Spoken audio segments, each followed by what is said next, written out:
would like to make a few announcements to get us started, before our program, if you will. So let me just point out that we have restrooms. You can access them. We have monitors in the hallways to help you show you where they are. You can either go left or right. Some of the groups here today will be putting materials, if you like it, in the back of the room. Pick them up as we move forward there. When we open up our discussion, we are going to set aside a full hour for interaction between the public and our illustrious presenters today. We will have two people on each side of the auditorium, and they will have mics. They will hold the mics, you speak into them, and only under extreme circumstances will we give you the hook. Now, I would like to mention that we really appreciate any contributions that you can make to Takoma Park Mobilization. There are QR codes that you've seen on the table. There's a large white bucket out there. We'll be passing cans around. And as a quick reminder, let me just say that Takoma Park Mobilization was formed in 2016 at the beginning of Trump 1.0. And we spawned quite a number of community activities and organizations. Some of those, such as direct support for immigrants, have continued today. Others, when we reached the Biden period, found less reason, less motivation to continue. But now, here we are in a radically changed context, and we are going to need support. So please reach deep, be generous, and it will pay off in great many ways in the coming months and years. So I would just, really to begin, I would like to say that we need to celebrate. We need to celebrate. Look at the turnout we have here today. I would like to celebrate that we are here to defend our democracy and to take care of each other. This is absolutely important. Without this kind of solidarity, we're going to face a long, long row ahead. My name is David Reed. I'm president of the board of the Takoma Park Mobilization. And I'm very, very pleased to welcome our distinguished elected officials and our community leaders who are at the forefront of resisting attacks on our democracy. Yes, we are now 9 months into Trump 2.0, and we are already in the throes of a national political and economic crisis. Millions of people cannot put food on the table and cover their medical expenses. Labor markets are stagnant, inflation is rising, and farmers have lost markets around the world. And while this is going on the economic front, the Department of Justice has been converted into a dungeon of retribution, while corruption abounds, where one man's law rules, and where thousands of residents are being taken down and detained. No, I will spare you a litany of all the challenges that are in front of us, because we are all here fully aware of the implications of the radical Trump agenda for ourselves and for our children.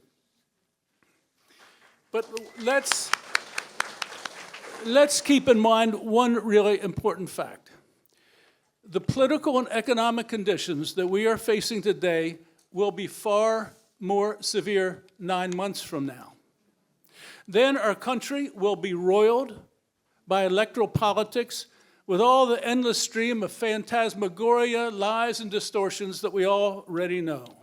And moreover, Trump and his handmaidens have made absolutely clear that anyone who opposes his policies will be branded domestic terrorist and will be moved out of the way. So I return to the question before us today. How will we protect ourselves and our neighbors in the next 9 months and beyond? How do we face the economic headwinds and while we try to protect our democracy? First, I suggest that we take courage from the extraordinary leadership that Maryland's elected officials have shown within the state and across the nation during the past 9 months.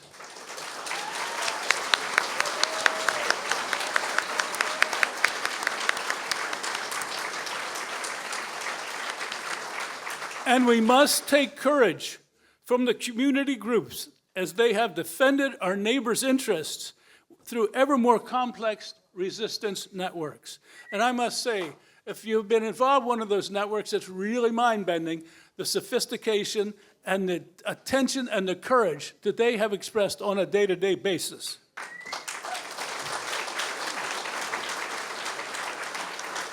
Second, the answer to the question from how do we defend ourselves from the point of Takoma Park mobilization really is twofold.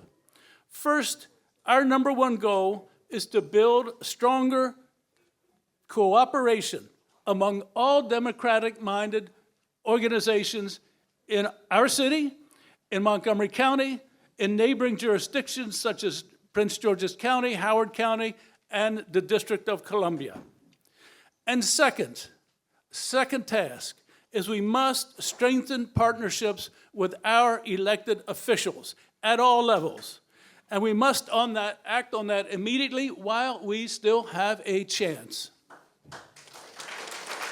So it is today at this public forum, we have asked our elected officials at federal, state, county, and municipal levels to enjoin a robust exchange with leaders of community organizations and the broader public, you all, to explore how we can work together more effectively.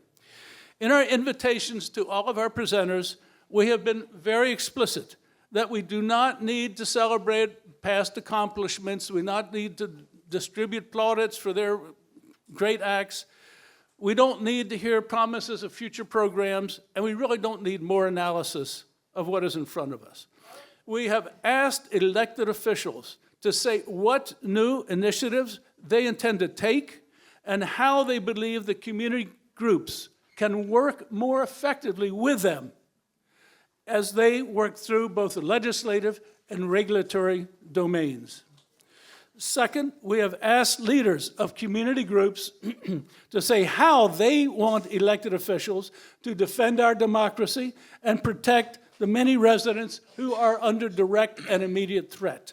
And we hope all of their comments and recommendations will be specific and pointed. Finally, we have asked all presenters, both elected and community leaders, to speak for no more than 7 minutes, including myself. So I'm ramping down real fast, folks.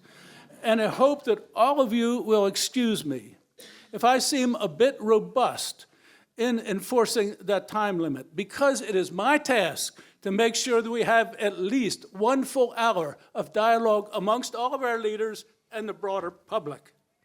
So as you can see also, we are recording the discussion today to make it available to those who have not been able to attend. Following the forum, we will bring together the recommendations, the demands that all of you and our speakers have presented today. We will organize it in the form of a call to action. This call, of course, will be shared with you, and we hope that the call will provide a sense of unity and help guide us as we work together in coming months.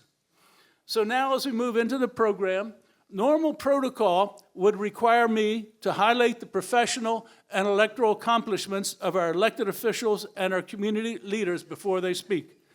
But I hope that you will excuse me from that task, because I know that you would much prefer hearing what our leaders intend to undertake in coming months and what they need to expect from us. I've just been notified that Congressman Raskin will be just a little late in joining us, and so it is. Indeed, if this is acceptable, I would very much be honored to invite the State House Majority Leader in Annapolis, David Moon, to share his opening thoughts with us.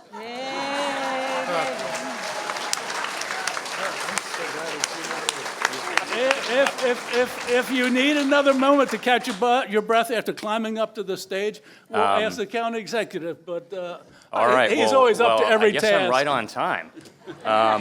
And actually, you guys don't know this, but I secretly got a wish of mine, because last night I was out with my wife at a concert in Baltimore, and I wanted to look at my day and what was in store for me, and I look at it and I said, wait a second, I agreed to speak about resistance issues, but I never agreed to do so following Jamie Raskin.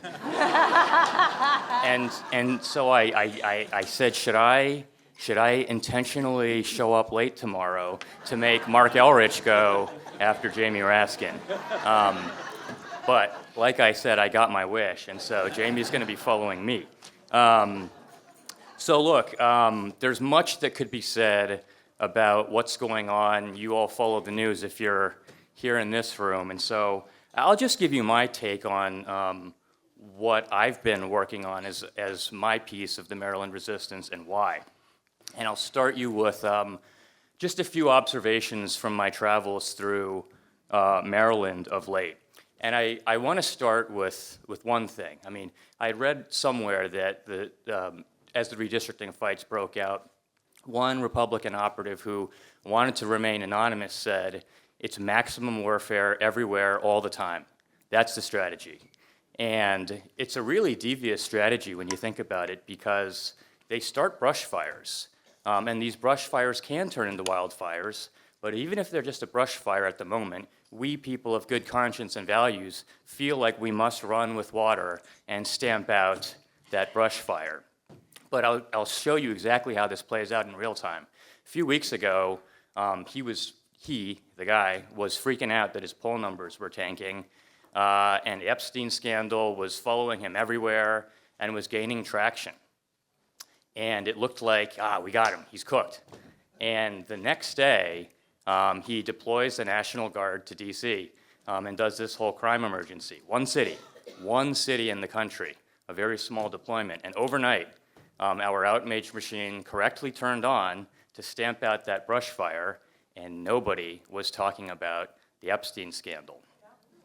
And yeah, some people were, but the news media, by and large, had moved on, and the activism correctly had started dealing with these National Guard and police deployment issues. Again, we're still in a situation where it's a couple cities nationally where this has happened, and as a percentage of our brain space, Trump, in some ways, this maximum warfare strategy reaps great dividends. And what is it that they're trying to actually hide from? Epstein is one fun angle on this, but let's really go back to the beginning. What is the big bad bill really all about, and what are all these machinations designed to hide from? Why are they redistricting Texas and Missouri right now? What are they hiding? And the answer is, they are cutting health care, they are cutting jobs, and they're cutting disaster assistance to fund tax cuts for the wealthy. Plain and simple. And that is our message and mission, to remind everyone about this, despite our need to stamp out the wildfires every day. So I've been traveling around Maryland for various reasons in this new role of mine, and I want to flag a few things of concern. I was out on the Eastern Shore Hospital for a tour. This hospital serves most of the shore and a service population that's the same as Baltimore, right? People are just coming from further away, but this is an important regional hospital. Just a run-of-the-mill tour. These are not, Democrats as far as I could tell. This is Trump's biggest voting territory and Andy Harris's biggest territory in Maryland. I said, what's in store? Do you see any changes coming from the bill? I said, oh yeah, 19% funding loss for the rural hospital. Okay. I was out in Crisfield, out on the shore this week. And this is a place that's perpetually underwater when a big storm comes through. And, probably sea level rise will eventually overtake Crisfield, Hooper's Island, and some other places. But we are trying our best to protect the people who are there now. There are many people who live there. And this is a place that voted for Donald Trump 10-1. Crisfield, Maryland, Google it. It's one of his top performing areas of the state. They got doged. He took away $25, $35 million in their flood wall protection, and the same for Hooper's Island, right next door. That money's gone, and everybody's begging right now to get those funds back. We have 15,000 jobs lost now in Maryland, federal jobs, at the last count. So again, it is our job to explain to people, despite the brush fires, what is going on and why they did these things. Why are Park Service employees in Western Maryland getting fired? Lifeguards on the Eastern Shore. These are vital to the tourism economy in Republican areas built around the waterfront and the C&O Canal up in Western Maryland, and they're getting doged. And people do not know. So despite all the circus, my one message is eyes on the prize. They are cutting all of these things to fund tax cuts for the wealthy, and we cannot let people forget that. So how does that play out in Maryland, and what can you do? Well, this is a very good question.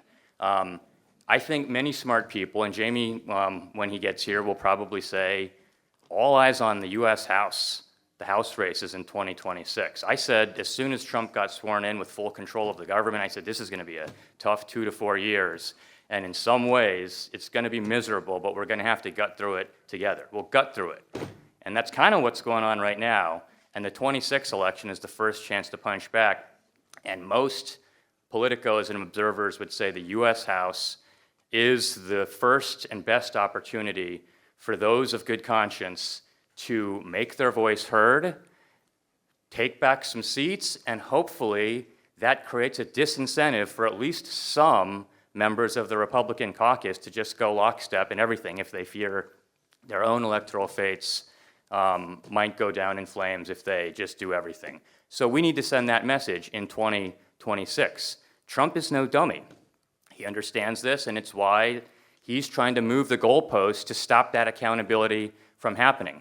I was in Massachusetts with lawmakers, state lawmakers from around the country, as he was threatening to arrest Texas Democrats and send the FBI after them in order to facilitate his highly suspect redistricting scheme. And so since that happened, I joined many of my colleagues on the Massachusetts State House steps with lawmakers from around the country, and we all pledged we were going to do something. Well, I came back, and I'd been cooking legislation to get Maryland into the redistricting fight, and I even said, if and only if another state does so first. Here we are. They've done it. Missouri, and people came to me and they said, David, Maryland only has one seat in play. They do not care. In Missouri, they did it for one seat. They opened up redistricting. And so I wish I could tell you that in Maryland, people are like, hey, good idea, David. We're going to do that. But that's not what's happening. We are currently in the middle of this discussion. And if you have any opinion on the matter, I suggest now is a good time to call your state delegates, your state senators, the governor, and your member of Congress to let them know that you think Maryland fighting back is a priority. And if you're not convinced by everything you've seen thus far, I'll just leave you with this. This is not the first time this has happened, and people have a very short memory. The Republicans in 2003 in Texas conducted a mid-decade redistricting as the Democrats sat and twiddled their thumbs and watched it happen, and they picked up 5 extra seats in the 2000s. We did nothing. Georgia followed suit a few months later, redistricted mid-decade. We did nothing. Here we are, 20-odd years later, faced with the same question. And Maryland Democrats have 2 options. And I have not convinced them that right now it is not the time to do nothing.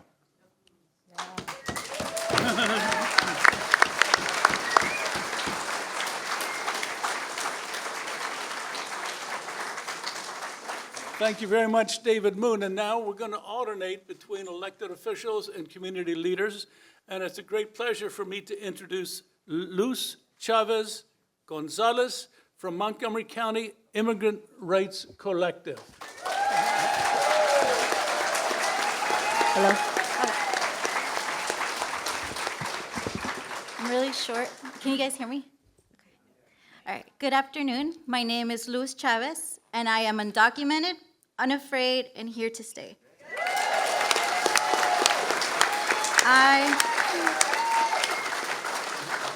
I am here today representing MoCo IRC, a beautiful collective of community members that stepped up in the moment of fear for our immigrant community.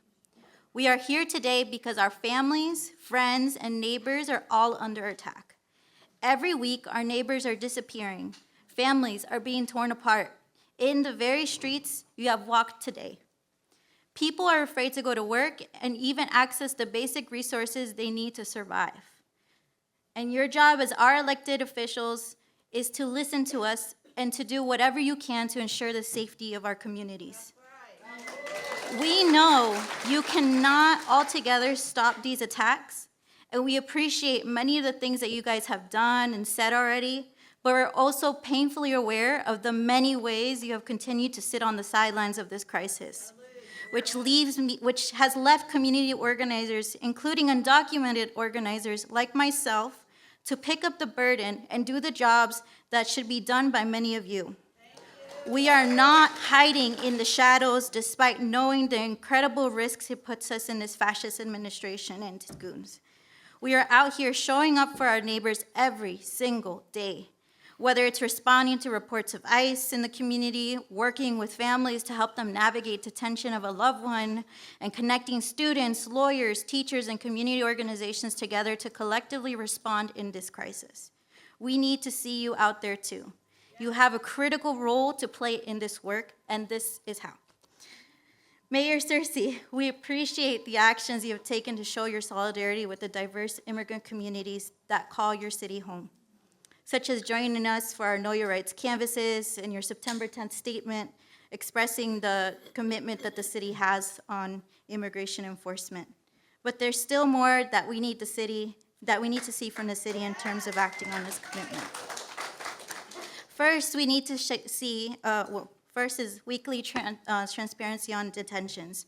We need the city to share weekly reports of detentions with community groups such as CASA, Mocha IRC, Takoma Park, Silver Spring Community Sport Network, so that they can identify and support families who have had a loved one taken by ICE. Our mighty team of volunteers are stretched too thin to carry on this work on our own, particularly as the Trump administration ramps up ICE activity in this area. Takoma Park community members also need to know how many people ICE is kidnapping from their neighborhoods. Another thing, legal clinics and prevention. In addition to all that, right, we want to make sure that we're coordinating the casework with immigrant-serving organizations as well as the existing support networks that are here today, right? But a big piece of saving ourselves and saving our communities is prevention. We need legal clinics in schools and neighborhoods most impacted, especially in this area, so families can at least get consultations and emergency planning. Outreach in schools is critical, and parents should not be blindsided when ICE comes knocking. Community defense trainings. Groups like Mocha IRC already run community defense trainings to teach people how to respond safely when ICE is present. We emphasize not intervening directly, but documenting and gathering information so loved ones can be located. We need the city's support to expand these trainings across this area.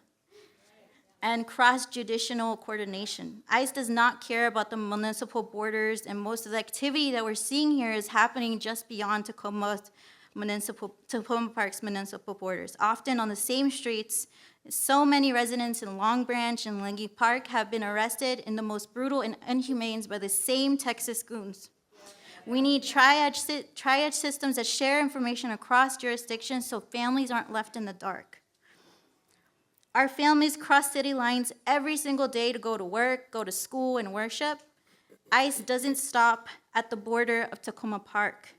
Immigrant communities across the county are struggling and need county leaders to take a much more visible role in supporting them. So Marc, legitimize the use of the rapid response hotline. Rec centers, libraries, and schools should all be telling people to call to when they see ICE outside of their community. In addition to all other protocols that kick in if ICE enters the building, send an email blast. Tell directors that this is what we do here. This isn't hard. Expanding pro bono legal representation. Nonprofits are at a capacity. Families are desperate for legal help. And legal representation is the single most important factor in whether someone can stay with their family. The county must expand pro bono legal representation for impacted families. Towing protocols. When residents are detained, their cars are often towed. Families then face hundreds and hundreds of dollars in fees just to reclaim their cars, coming at a time when they already lost a breadwinner of their family. We need protocols that waive or reduce these fees and provide assistance with the paperwork. Don't let predatory towing compound the trauma of detention. And business support staff. Direct your business support staff to support local businesses in developing ICE response protocols. In our community canvases, we have heard from business owners who have repeatedly said that foot traffic has fallen since these ICE raids, and this is because residents don't feel safe shopping. This could be improved if business owners knew how to protect their patrons and employees when ICE comes knocking. And finally, and most importantly for the county, it is time we stop kidding ourselves that if we just lay low and don't speak out, Trump will leave us alone. ICE is already here, ripping our communities apart. So stop being afraid. Speak up, show strength, flex your powers. Our families need to see that you're willing to fight for them. State level. We also need action from the state as well. When ICE is expanding its reach through 287G agreements in other jurisdictions, local protections can only go so far. We need Maryland leadership in the General Assembly to act with courage and consistently to stop enabling ICE and to invest in real protections for immigrant families. So, the first thing the Maryland General Assembly should do this year is ban 287G agreements statewide. Last year, Democrats failed to pass the 287G ban. That failure gave ICE a platform to expand this program. Now 9 counties in Maryland have signed on. ICE promised that they wouldn't target schools or churches, and just months later, they staged in church parking lots, detained 2 people in front of Eastern Middle School during drop-off. This is unacceptable. You must prioritize banning 287G this season. If you care about public safety, then residents need to know that. And lastly, because my time is up, New York, New Jersey, and California already fund legal representation for people in detention and for children facing deportation. Maryland must do the same. Our families deserve the same protections as families in those states.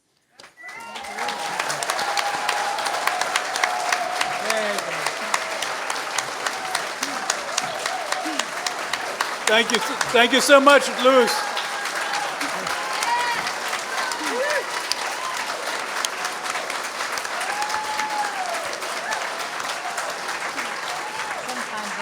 That's wonderful. Thank you so much, Luz. So, as I said, we're going to be alternating between elected officials and community leaders.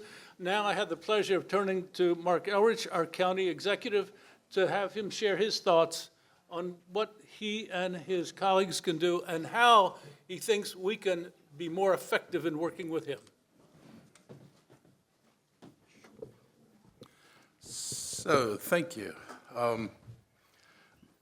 This is an extraordinarily difficult space to be in. I don't mean this space here, but but the global space that we're in. And my concern is that we haven't seen anything yet. And I want to remind people that the state of Maryland, ICE in the state of Maryland had 16 agents when this all started.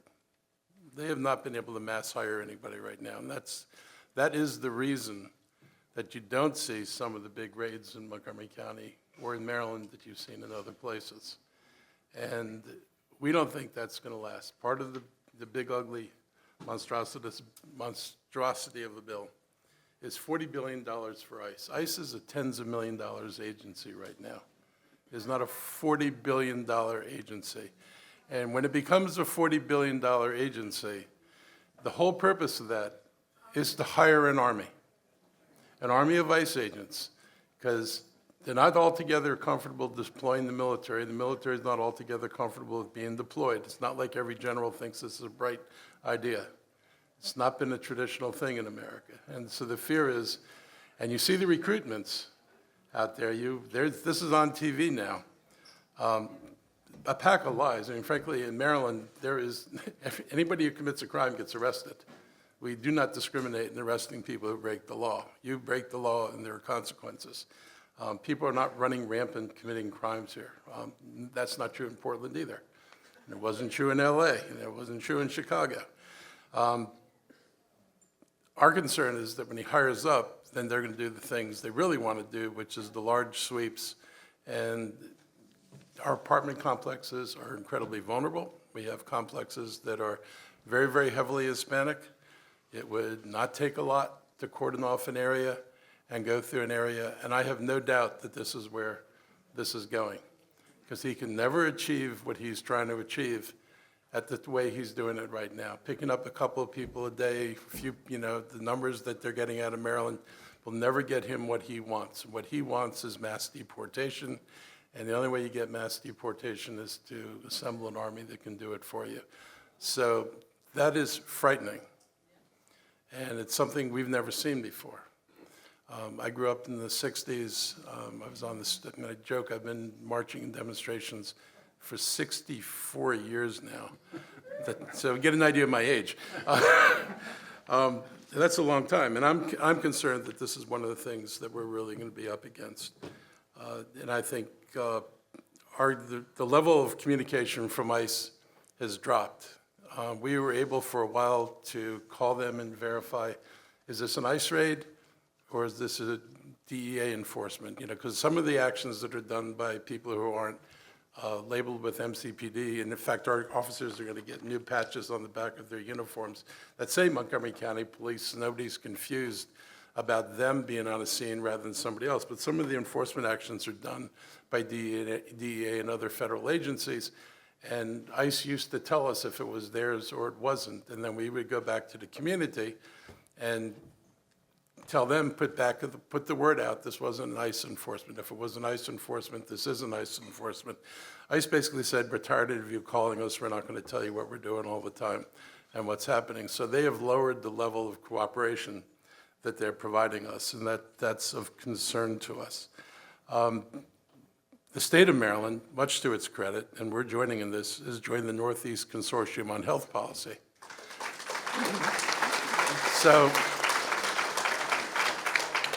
And we were going to do it in Montgomery County anyway, because we have not changed our vaccine policy. We have not changed any of our medical policies. And in my last press briefing where we talked about it, what we tell people, and I've said this several times now, is that if you need medical advice, absolutely ignore Robert F. Kennedy Jr. He does not know what he's talking about. And we've been very pointed about this. And I've been very pointed about the nature of ICE raids in Montgomery County, because this is not about arresting criminals. Because if it was about arresting criminals, they'd be trotting them out and trotting out the record of the people they're arresting, so it'd be really clear who they're going after. That is not who they are going after, and that is painfully clear. But we don't always know it until after it's happened. And we have no way of knowing it unless we have either intelligence on the ground from the folks who are out there trailing ICE and trying to make their job a little bit more difficult. Unless people get to us and tell us what they see, it makes it hard for us to act on anything until after it's already happened. ICE can snatch somebody and make them gone long before we'll know who they were and what they did. And I think people have to understand that. It's not what I like, but it is unfortunately what it is. We learned during the years before all of this, we provide assistance to a lot of groups that do things that the county can't do. And the problem with the county doing things, any money I give to somebody or anything the county does that's an operation that involves helping people, those names are subject to federal search. This is why I've had people in the other counties say, how does the county run all these programs for immigrants? It runs them because we give the money to nonprofits. And the nonprofits go out and do the work, and the nonprofits are shielded in the way that the government is not shielded. And so they've been able to do things that we can't do.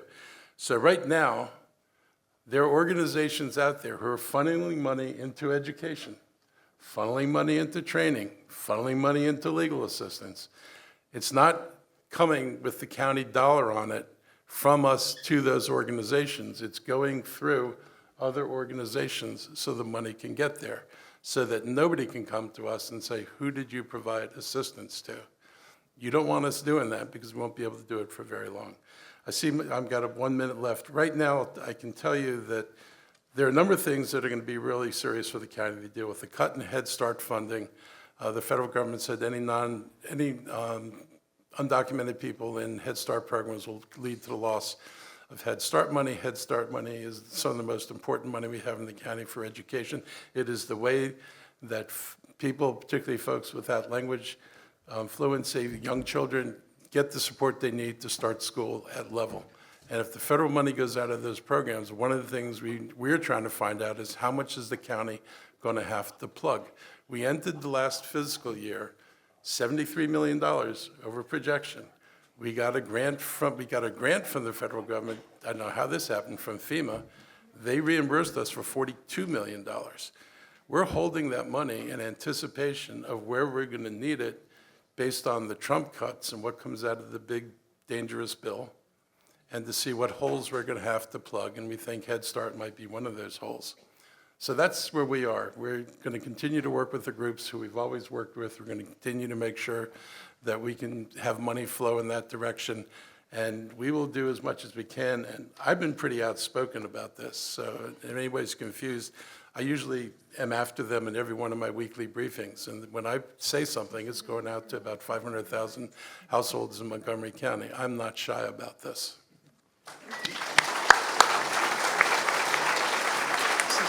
So as we welcome Congressman Jamie Raskin to join us at the stage here,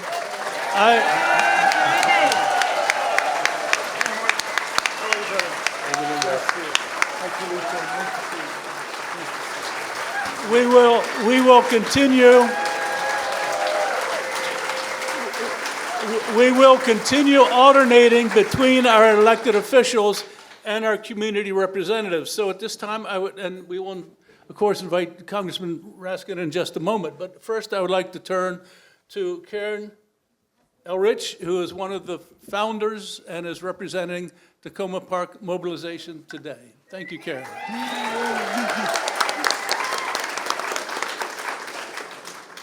Never in my many years as an activist have I felt as afraid and angry as I do right now.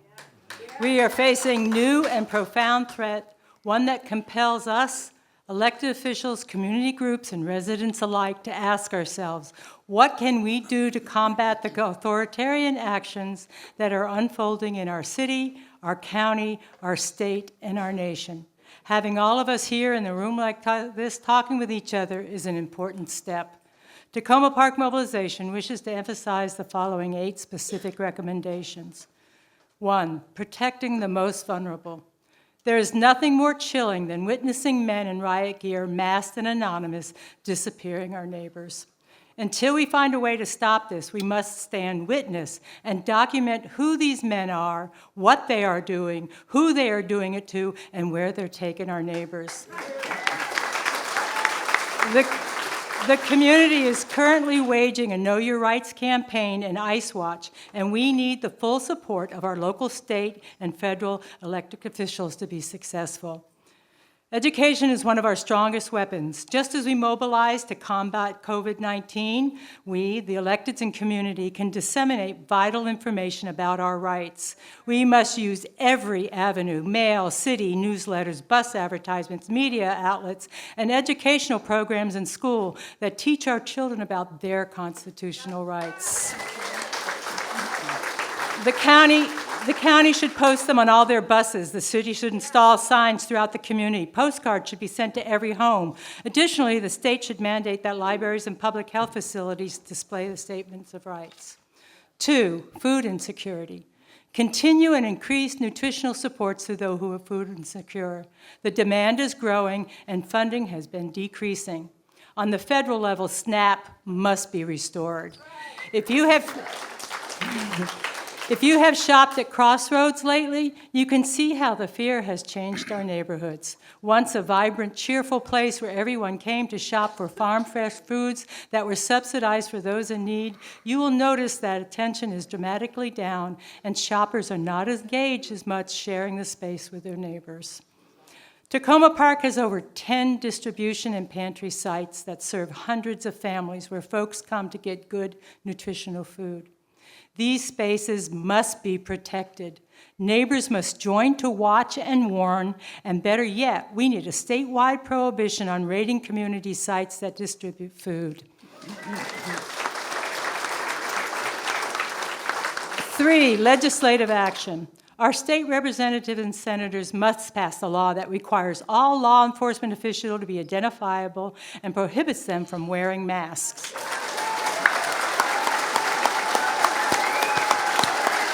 The state, you're taking up my minutes. No. The state legislature should pass a law to prevent the National Guard from operating in law enforcement capacity. We also urge our state legislature to press the governor to cancel contracts with the Velo Airlines and other service providers that facilitate deportation and violate due process. Community recess is number 4.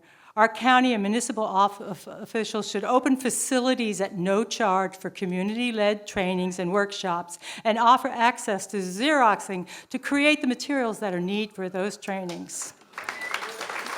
5, protecting our electoral process. Those in power are intent on staying in power in any way possible with no respect to due process. We must ensure our electoral processes are secure and accessible. Our elected officials should work to foster an environment where everyone feels safe to vote and should prioritize educating our diverse communities on the importance of participating in elections.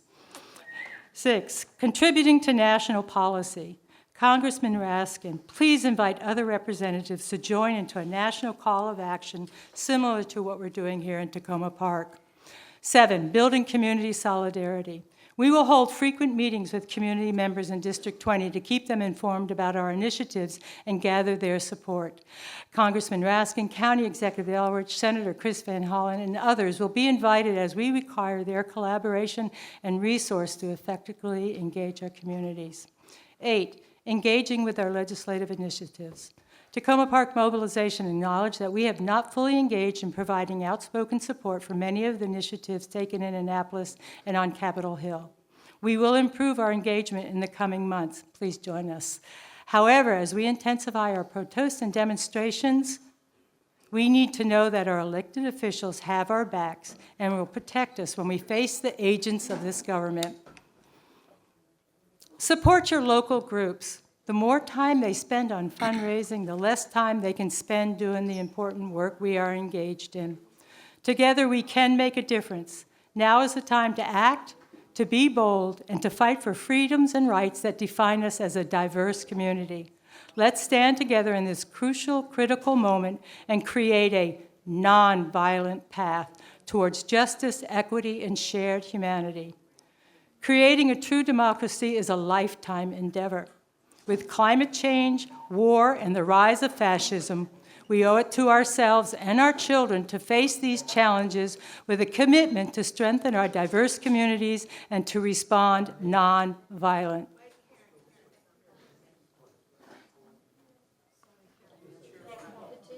Oh, We're just going to take a quick break.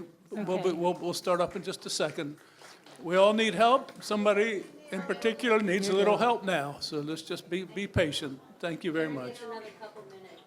Okay, we'll be fine, I'm almost finished. at least. Thanks all. Thanks Go ahead, all. carry on, Karen.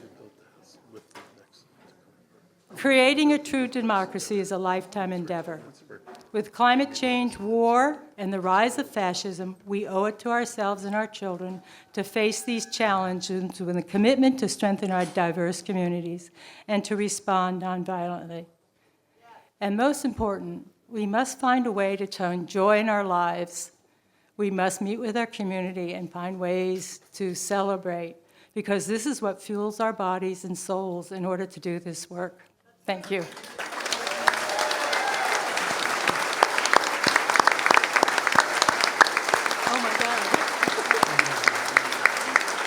13. Thank you very much, Karen. I will now turn to Congressman Raskin with a quick reminder that what we have asked our presenters to do today is explain what new initiatives you would like to undertake in the coming 9 months, coming years, and be very explicit as to how we, the community, and how community organizers can help you and make you more effective in driving the initiatives that you are undertaking. I should say also that for due respect for the public discussion that's to follow, we are limiting the presenters to 7 minutes. So thank you very much, and a very warm welcome. Thank you. I know the struggle. David, thank you for inviting me, and hello, Takoma Park Mobilization.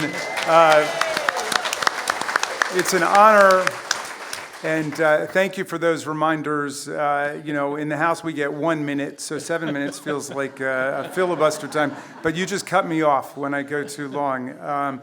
Thank you for asking the trenchant, relevant question of the moment. I've had a number of people, including Nadine Block, who everybody knows.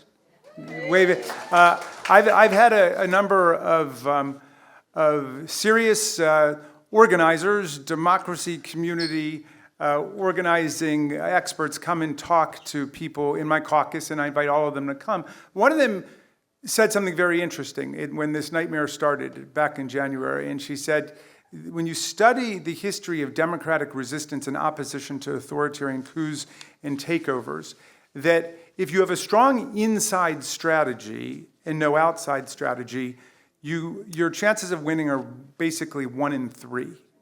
If you've got a strong outside strategy and a weak inside strategy, your chances of winning are about 1 in 3. But if you've got a strong inside strategy and a strong outside strategy together, your chances of winning are more than 2 out of 3. And so that's what we need. We need a strong inside strategy, a strong outside strategy. We need to be coordinated and knit together as one as we struggle to defend American democracy and freedom and human rights here and all over the world. So each of the different domains that Karen just invoked, I'm completely with her on each one of those, and each one really could be a session of their own. Let's just take due process, for example, which is under siege, the 2 most beautiful words in our Constitution, and maybe the 2 most beautiful words in the English language, the words that separate our rights and our freedoms from arbitrary state power. You know, it is under attack all the time. One of my colleagues the other day said to me on the floor of the House, he said, well, you don't support due process for guilty people, do you? I said, that's the whole point. So we don't know if they're guilty until there's been due process. And I support due process for non-citizens like Justice Scalia did, because you don't even know if they are a non-citizen or legally present or non-legally present, which is why the government has been deporting citizens to other countries, deporting U.S. citizens. So we've got to be defending due process. That is a very delicate thing, given the fact that the Republicans, over every Democrat's vote and all of our vociferous objections, voted to add $80 billion to the ICE budget over what it was before. Now, if it were a military, it would be the 5th largest military on earth, given their budget. It is larger than every other law enforcement agency we've got combined. You name it, the FBI, the ATF, the DEA, all of them combined. They have absolutely swollen ICE into an unrecognizable entity where we've got masked agents in unmarked cars making warrantless arrests of people and sending them to torturers' prisons in El Salvador and in other parts of the world. So obviously, we've got to keep fighting at the legislative level as we have, and as the ranking member on the House Judiciary Committee, we have unity among the Democrats in the Judiciary Committee in opposing that ridiculously bloated budget and all of the assaults and offenses against due process. But the truth is they're voting on a party line basis. We have got to win back the House of Representatives in 2026 and cut this reign of terror in half. It's not going to happen unless we win the House back. And so I endorse what Karen said about the very important task of not just winning an election, but defending an election and making sure that we have people who are real secretaries of state in office, real state boards of election, real county boards of election, and we have people who are not sent in there as mega operatives to undermine the will of people as opposed to make sure that the will of the people is heard. So we've got to be doing whatever we can. And I thank Takoma Park Mobilization and all of the groups across the country that are trying to defend people's civil rights and civil liberties, teaching people to know what their rights are. And we have to struggle to protect our people to get through this until we can win back the House, win back the Senate, and turn around the laws. Now, that's not all. That's just the beginning, of course. The First Amendment is under attack. The freedom of speech is under attack. They want to threaten, intimidate, and cow the law firms so people won't even have lawyers to go to anymore. One of the things that I've been doing in my position on the Judiciary Committee is we've been organizing House Democrats to file briefs in all of the cases trying to defend the freedom of speech, the freedom of press, as well as due process across the country. And here's the remarkable thing, and I want people to take a positive message from this.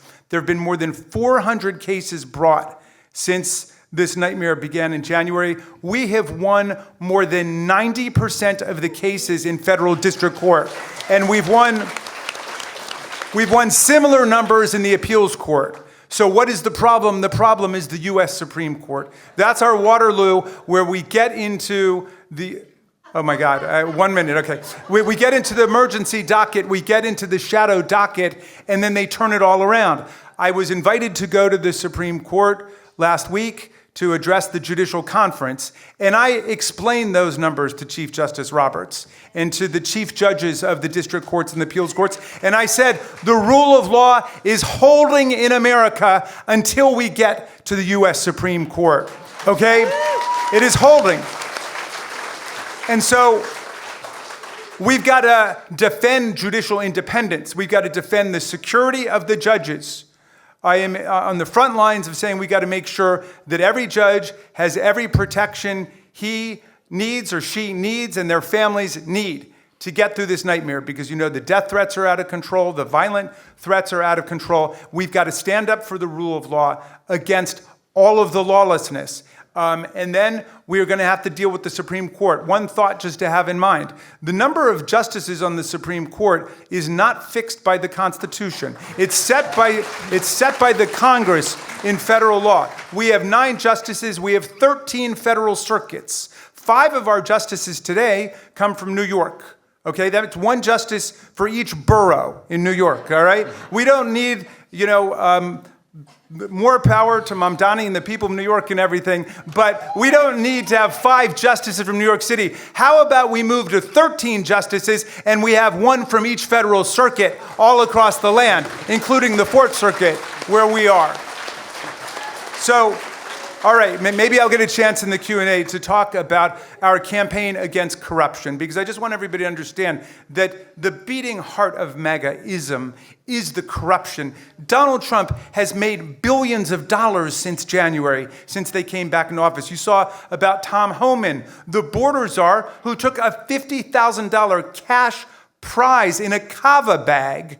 Okay, they've got it on videotape and audio tape, but since the gangsters are running the Department of Justice now, they quashed that indictment. They quashed that investigation. Just like they quashed the indictment against Mayor Adams because he became a political ally of Donald Trump's. They forced out the Republican U.S. Attorney in New York, Danielle Sassoon, and pretty much everybody else in her office, just like they forced out the U.S. Attorney in the Eastern District of Virginia because he wouldn't indict Comey on completely trumped up phony charges. We've got to stand up for the rule of law in America. We are the defenders of the rule of law against all of this lawlessness. Okay. Thank you. Thank you very much, Congressman Raskin. You will not escape unscathed with the questions that will follow, no doubt. Thank you so much. So now we're going to continue alternating between elected officials and community leaders. So I will now turn to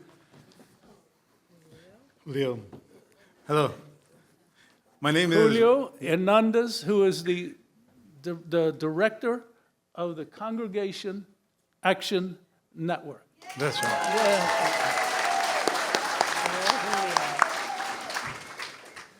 Imagine what the world would look like if we truly believed that everyone is created in the image of God with inherent dignity, worth, and respect. You see, the American dream has turned into an American nightmare for many people that look like me.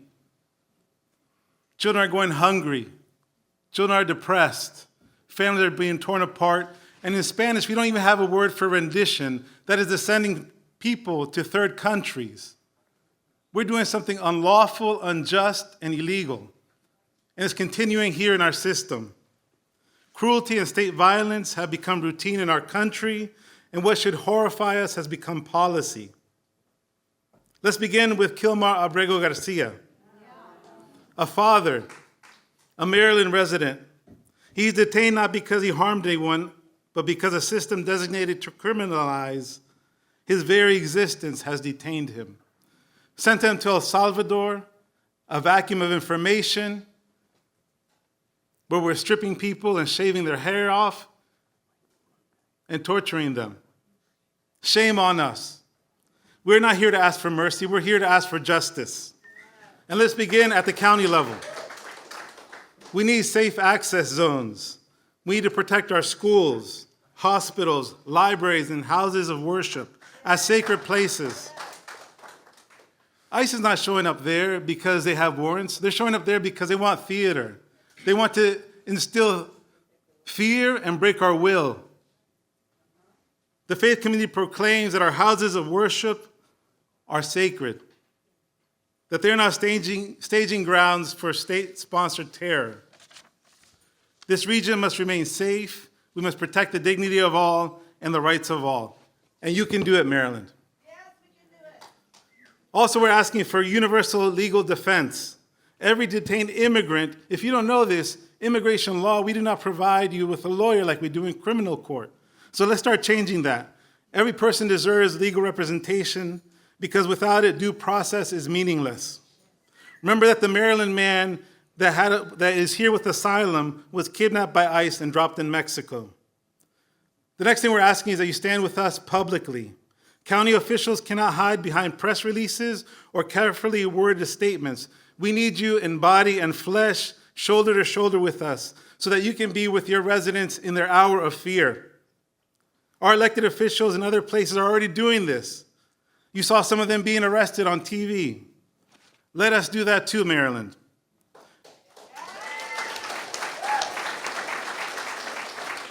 At the state level, start to reject the criminal immigrant narrative. It is destructive when leaders divide communities by deciding who is and who is not worthy. Every tradition represented here affirms that human dignity is universal. Today, the criminal legal system and the immigration system have merged into one that is a crimmigration pipeline. And the data is clear that Black immigrants make up 1/10 of the immigrant population, but 1/5 of those are in deportation proceedings. Shame on us for allowing this. This is systematic racism embedded both in policy and immigration enforcement. Let us follow California's lead, where we will not allow any more masks on people who are doing detentions. Require ICE to identify themselves. We used to ask for ID and badge number, who they work for, and now they're saying to us, of course, over and over again, we can do what we want, this country belongs to us. Let's say no to that.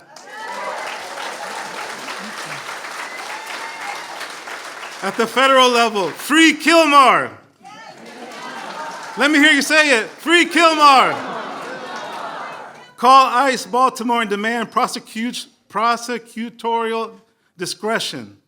His case is back in Greenbelt on October 6th. Let us go there and demand his release.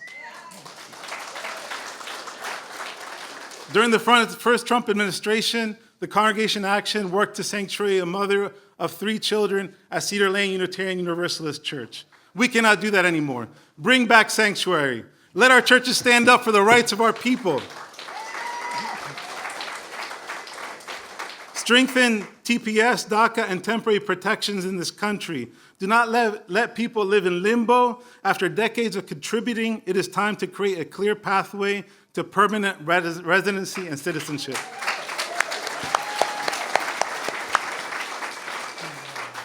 ICE and CBP are operating with neither transparency nor accountability. It is time to stop that. End raids of separation. Push for oversight to rein in DHS unchecked power and that are terrorizing Maryland families. Not just people who are undocumented, but everybody here is being terrorized by this. We saw this already here in Montgomery County as a young man was being tortured on the street, and one of our faith leaders said, all I could do and say to the man is allow yourself to be arrested. Let us say, no, Maryland, we don't accept this. This is not right. We cannot allow our people to be tortured on the streets. We need to stop this now.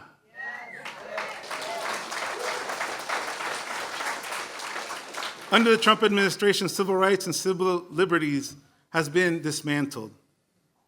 The force has more than 60,000 agents and now act with impunity. We urge you as Maryland legislators to defend our community's most basic right, the right to exist from a racialized targeting, surveillance, and fear. We're at a moral crossroads, my friends. Will we allow cruelty to define us, or will we choose compassion and justice? Our sacred texts speak to one voice, that the stranger must be welcomed, the vulnerable protected, the dignity of every person upheld. The Quran calls us to stand for justice even when it is difficult. The Torah commands us to remember that we too were once strangers.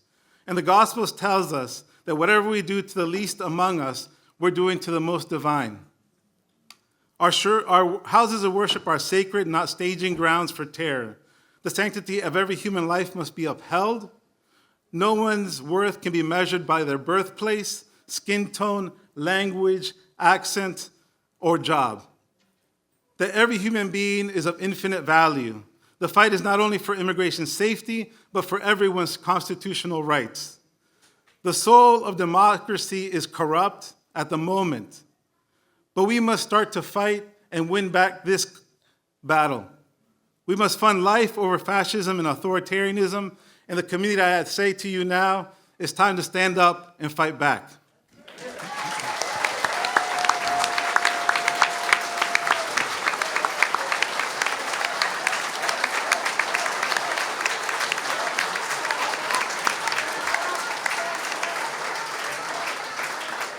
So I would like to thank Mayor Talisha Searcy for her patience. And indeed, a great deal has gone before us in the past hour. So with great pleasure, we turn to you and hear your message for all of us who live here in Takoma Park. Thank you. Wonderful. Wonderful. Can folks hear me okay? Wow. I say all the time from the dais, one of the joys of going last is you get to absorb all of the good work that others are doing, but the calls to action that are before me and also before my colleagues. I want to thank each and every one of you for being here today. These are some scary times. And the things that we are facing are the complete opposite of the community values that we hold dear here in Takoma Park. And I have moments where I'm angry and I'm frustrated, but we still have to make sure that we're continuing to press forward in the charge of a community of belonging, our sanctuary city stance, and making sure that everyone within the city of Takoma Park and beyond, thank you, Luz, feel protected. So the city of Takoma Park has been doing a couple of things, but I do think it's important to make sure that everybody understands that I know County Exec has mentioned that this is an unprecedented time where you have people that are either not following the law or exacerbating the legal authorities that they have in a way that are problematic. And so for us as a city, we are often faced with the difficulties of wanting to fight against something that technically is legal to do. Like, for example, I would love to stop ICE from being able to just set up a staging area in our city for not 1 month, but potentially 2 months, where they could just be in existence in our community and threaten our neighbors and send this consistent message of you don't belong here by their sheer just camping out in a commercial parking lot. I would love for ICE to actually provide accurate data regarding their apprehensions so that local communities like the city of Takoma Park are not having to verify license plate numbers and follow up with ICE and being told, getting no response, or perhaps maybe getting a response, because our community deserves to know. And these are federal agencies, and they should be held accountable for providing the communities that they are impacting the data that we need in order to know the impact that they're having in our community. Point blank, period. I think that there are things that we can do, even though I'm talking about the difficulties. And I will say, Congressman Raskin, I am working with some mayors. You will likely see a letter requesting some of these things that we're just talking about in terms of getting ICE to report data. To just give folks a little bit of a view behind the veil, we get zero information about ICE enforcement, zero. We find out about what they're doing through advocates.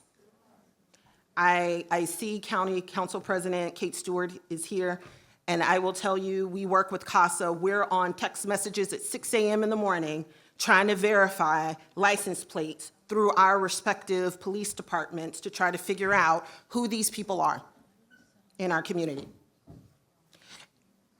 It is insane to expect for local governments to have to do this level of adjudication to make sure that our local police department does not impede on ICE enforcement because it looks like someone is being snatched off of a sidewalk. Mm-hmm. There's no consistency in terms of their identification. I know that we are being told that they are required to be identified, but I'm seeing way too many photos that they are not properly identified. So again, what can we do? My charge, and I see a number of my council colleagues, I see Councilmember DeBala, Councilmember Hanzak, I think I saw Councilmember Schlegel. If I'm missing anyone, just raise your hand and I'll see you. Councilmember Landman, Councilmember Wesselek, everybody is here because this is so important for our entire council to make sure that we are creating the infrastructure within our city to not only protect our community values, but to also support the families that are impacted. The council has passed additional funding because we knew this was coming, right? So as part of our budget, we did include additional funds to up the community grant programs that we have that are designed to provide services of food insecurity, working with immigrant populations. We are continuing to work with organizations like the Crossroads Food Network to really try to make sure that we're able to pivot to provide the resources that so many people in our community are in desperate need of right now. But I will say there's more we can do. And I've already been in contact with MoCo IRC and CASA to see about what are some additional things we can do. We've done some bystander training, but we can do some more.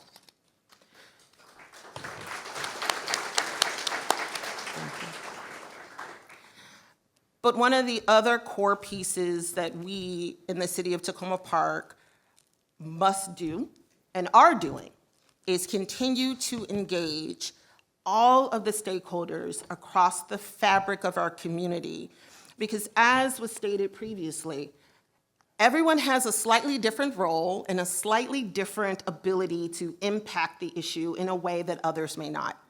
My nonprofits, I am not collecting any data about immigrants in our community. That goes against our sanctuary city status. I don't collect any data. But I need for nonprofit organizations in our community to know who in our community may not be able to access food because of immigration concerns and get that food to them. That is why we are providing resources to various nonprofits who work with other groups to make sure we're bringing the food to the buildings in our community.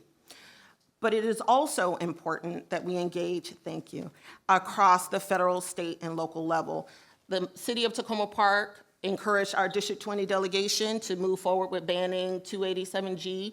Last year, we'll do it again this year.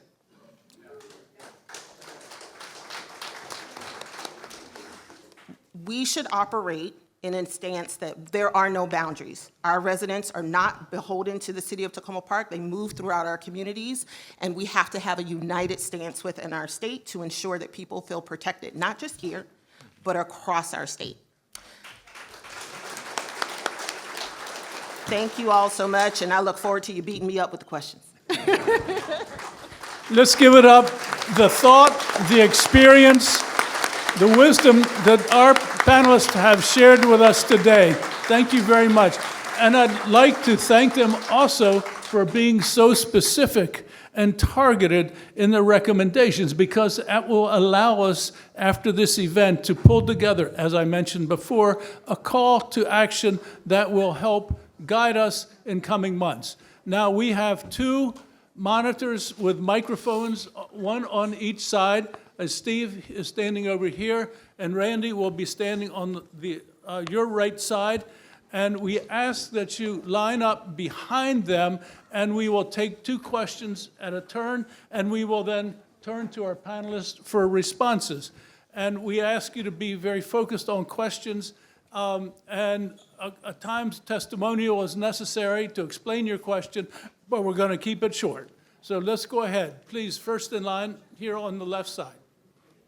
Can you hear me? I've got one speck of advice for everyone and a question.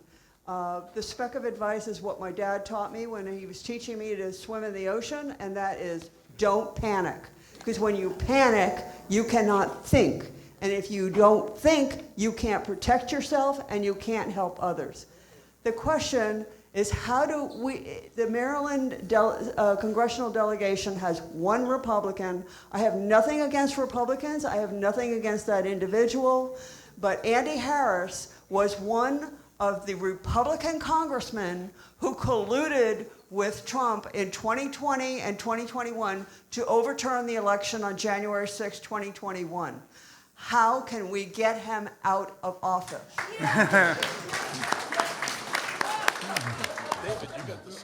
Next question, please, go ahead. My name's Rosie Ingman. I want to thank all of you for doing this, but David Moon, I have a question for you. I live in District 19. Do they vote with you or not? Excuse me, I think you need to tell us who we need to contact. It's very important, okay? Thank you. I'll let the congressman respond on where his colleagues are thinking on redistricting, but again, at the state level, I've said it, you can read between the lines if you check out what the press is saying. There's an article in Politico today dissecting Maryland redistricting, and basically you can sense that not everybody is sold that we need to act. And so the last possible date we could take action to work out a new map is like the first week of session in January. And we got to get last date. And after that, we're sort of out of business for 2026. So I'm at a minimum guaranteeing there are going to be bills in the January session taking this up. And so we have just a few months to persuade state senators, state delegates to get on board. And I'm glad that David Moon is not only my delegate, but he is our House Majority Leader in Annapolis on this. And let me just be clear about where I am, and I think I speak for a majority. Well, I shouldn't speak for anybody in the congressional delegation, but my sense is that people are seeing things in similar ways. Look, we fought for years to get rid of partisan redistricting. It was the first plank in the For the People Act to abolish partisan redistricting and move to independent redistricting commissions in every state. And you know who supported it? Every Democrat. You know who voted against it? Every Republican did. So they set the table for what they're doing now. And this Texas chainsaw gerrymander massacre that they just did now sets the rules for what's going forward. I'm 1,000% behind Governor Newsom and Proposition 50 in California and what they're doing. And there is nothing moral or ethical about unilateral disarmament before authoritarians who want to take over our electoral process, okay? So we should be doing everything that we can in Maryland and in every other state. Now, you know that the GOP controls 27 state legislatures in both chambers. They've got a lot more than we do. We have like 13. I think it's 12 or 13. And so we have to try to maximize whatever leverage we can just to fight back against what they're doing. But when you ask the question, I think it was a well-posed question, what can we do about the 1st District of Maryland and other mega insurrectionists like Pennsylvania 7, Scott Perry? We can go out and we can organize to defeat them in November of 2026. And if I could just mention one more specific, David, the project that I've been doing for many years now that began right here in District 20, and the 8th Congressional District is now all across the country, 42 states. We've had more than 4,000 young people do it. Democracy Summer. So think about talking to your kids and your grandkids about getting involved to defend our democracy and our freedom. Okay, thank you very much. Let's turn again to the left side. Go ahead. Hi, this is a question for David Moon. I'd like to know what Maryland can and will do to withhold our tax dollars from the federal government during this time of authoritarian abuses. Okay, let's get the second question then from the right side. Randy? You want two? Okay. Yep. Second question. Okay. So if there are cases of men who are wearing masks and not properly identified, snatching someone off the street, I would like to know specifically what state, county, and city police can do to protect us from that, and what they will do in a moment like that. Okay. Other than not cooperate. So let me just say one piece on the tax withholding and one piece on the mask policy.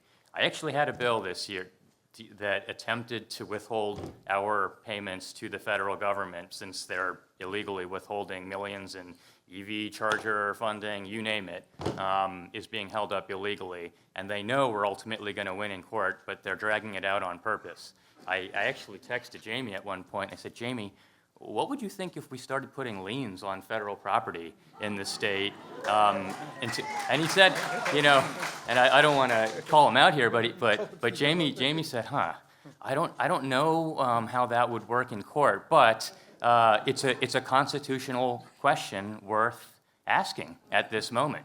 Now, unfortunately, you will find that there's a lot of, David, this is not how things are done. When you try to fight back with fire, the same fire that they're giving you right now, and you're seeing it on redistricting. I tried the tax liens and the tax withholdings, trying the redistricting fight, and at every turn, there are folks within our own family who are saying this is not how things are done. So this is part of the challenge that we have in front of us. Now we get to things like immigration enforcement and masks.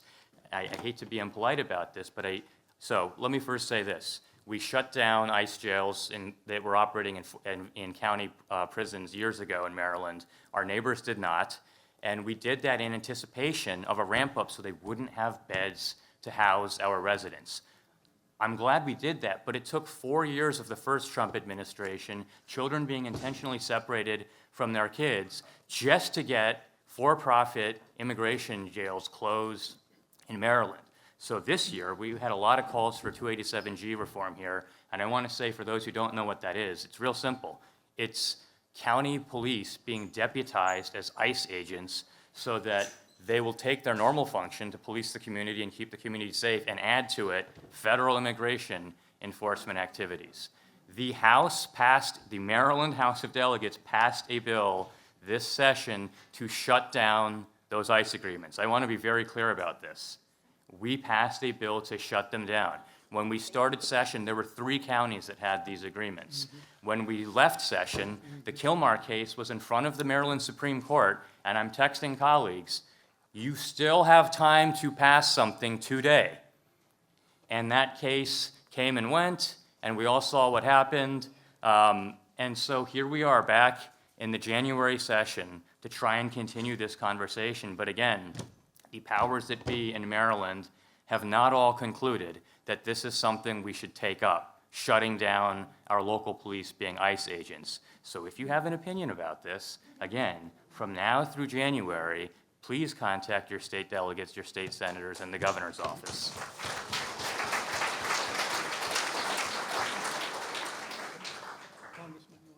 Okay, very good.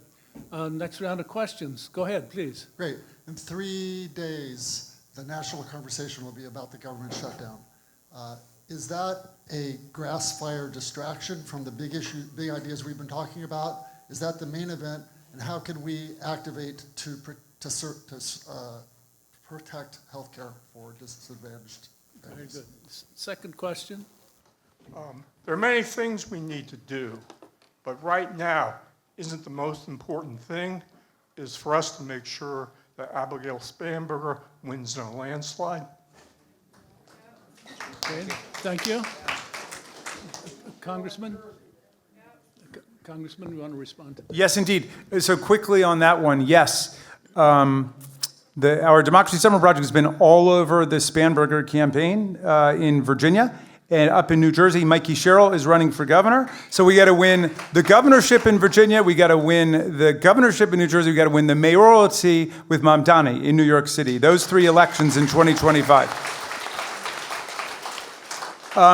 So on the government shutdown, much on everybody's mind.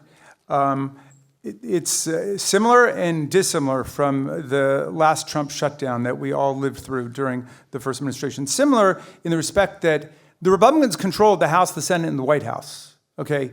So we say it's up to them to keep the government open. And if they can't and they want to come to us, great. Let's use that old-fashioned art of legislative compromise.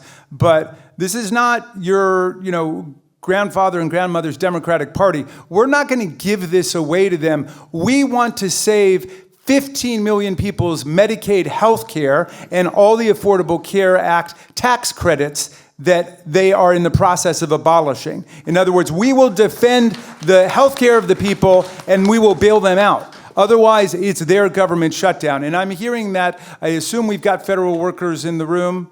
Raise your hand if you're a federal worker, if you would. Let's hear it for the federal workers who are hanging tough. But I'm hearing this even from federal workers, in some cases even especially from federal workers, telling us to hang tough and defend the health care of the people. They've been dismantling the U.S. government since they got into office, right? This is the very first protest I went to was at AID. Any AID workers here? Give them a round of applause for what they've done. They've shown us the way. And I got there and I said that as this nightmare begins, we're going to have to remember a rally a day keeps the fascists away. We're going to have to keep protesting all the way through. But it's AID, it's the Consumer Financial Protection Bureau, it's NIH, it's the Department of State, it's the Department of Education, all the federal workers. I'm sorry? EPA. And the EPA, thank you EPA, thank you FDA. Oh my God, what you got to deal with Robert F. Kennedy Jr., unbelievable. I'd like a second opinion on that diagnosis. So the answer is it a distraction or is it the main event? Well, from Donald Trump's perspective, of course, all they've been doing is dismantling the government. So it's a bit of a distraction from the Epstein files. And remember, we now have, with the election of our new colleague from Arizona, we've got all the votes that we need, all the signatures we need for that discharge petition to get the Epstein file legislation on the floor of the House. At a time when they've been dismantling anti-human trafficking programs across the government. And so we're going to fight that real hard. For him, it's a distraction. For us, of course, it's the main event because we want, they're saying, well, they're just going to go ahead and fire more people. Just let's be clear about this. A government shutdown does not give them an iota extra bit of power to fire anyone any more than they can fire people more on the weekend than they can fire people on the week. If you're protected by the civil service, and you are protected by the civil service if you're an ordinary federal worker, the fact that there's a government shutdown gives them no extra authority over you, and we're going to make sure we go to court to defend the rights of any federal worker who's been fired up to now or who's fired in the future. And we're going to defend them. So,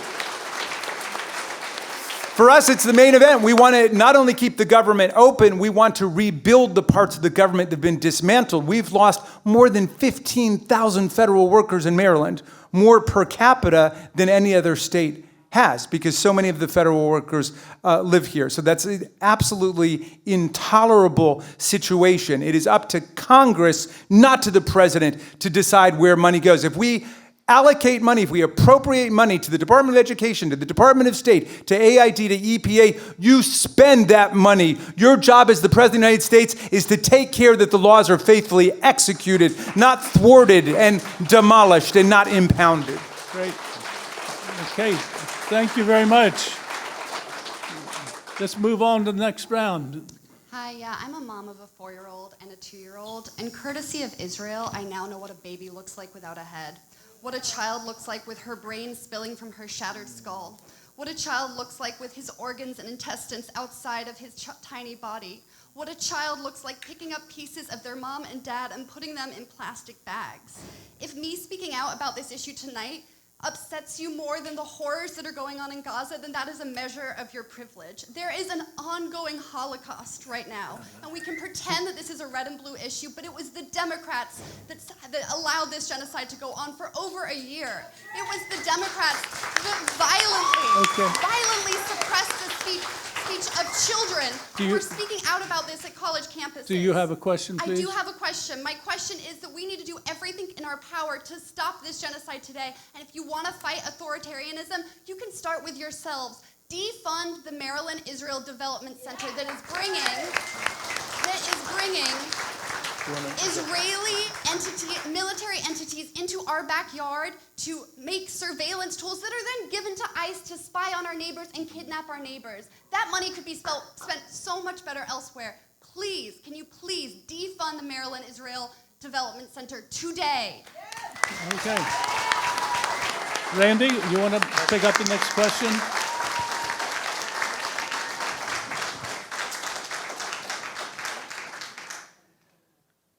On a different note, just as passionate, this is for Jamie. I'm calling you Jamie because you're ours. And we feel like, brothers and sisters. Since January 20th, there have been some wonderful, concrete lists of ways we must organize long-term as liberals. 40 years, like the conservatives did.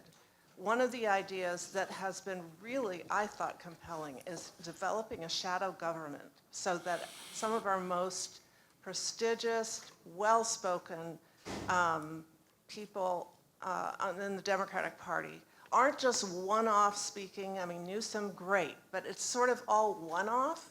So every time Trump's cabinet makes a move, there can be a counter message. Well, if we were in power, here's what we would be doing with the parks. Here's what we would be doing with healthcare. Do you like that idea? Are you all working together? Those are two different questions. Thank you for your kind remarks. First of all, I don't like that idea. I love that idea. And I called the new chair of the DNC to request that he pull us together to create such a shadow cabinet again at the beginning of the year, which is, of course, the UK method. That's what they do in the United Kingdom. If you're not in power, you have a cabinet, and so if somebody does something on transportation, then your shadow cabinet secretary gets up and speaks about that. If it's foreign policy, they get up and speak about it. So I'm all for it. I will just say it has not happened yet. And we're going to make another push to see if that will happen in January. I like the idea of having a shadow Democratic cabinet with daily press conferences in order to strike back at every point. So let me just say to my friend over here, I'm not seeing her now, but there you are. Okay. Thank you for your comments, and thank you for expressing your anguish about an utterly anguishing and indefensible situation we're in. I just want to say I voted in the last round of bill against shipment of military aid to Israel because I did not want. Because I wanted to send a very clear message to Netanyahu that he is violating the laws of war and international law, and Democrats are not with him. A Jewish Democrat is not with him, and the people of America are not with him in the way he's conducting this war. So I'm with you on that, and I am a co-sponsor of the Block the Bombs resolution, which is the main bill that we've got right now to say that any offensive weaponry that can be used in Gaza against civilians should be cut off until Congress votes specifically to appropriate money for those particular weapon systems. But this, 400 former IDF generals and former Shin Bet chiefs, the national security establishment of Israel, have said that any military objectives that this war has had from the beginning have been met at this point. And at this point, it is just a war on the civilian population. And as you say, all of us can see what the price of it is. And I will do everything, I will continue to do everything in my power to end the bloodshed and end the war in Gaza and move to meaningful diplomacy so we can get out of the cycles of violence and terror and war. So thank you. Very controversial answer, very controversial question. Thank you very much. Let's move on to the next question, please. Please. Yep. Thank you. Thank you.